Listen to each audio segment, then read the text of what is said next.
So this is my chair repair hack.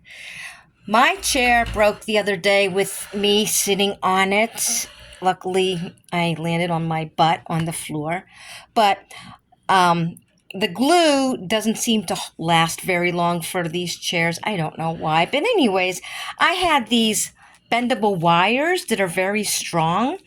And I put one on here, to the wire will prevent it from pulling. And this leg that kept coming out, that would come out this way, and the chair ended up going backwards like that.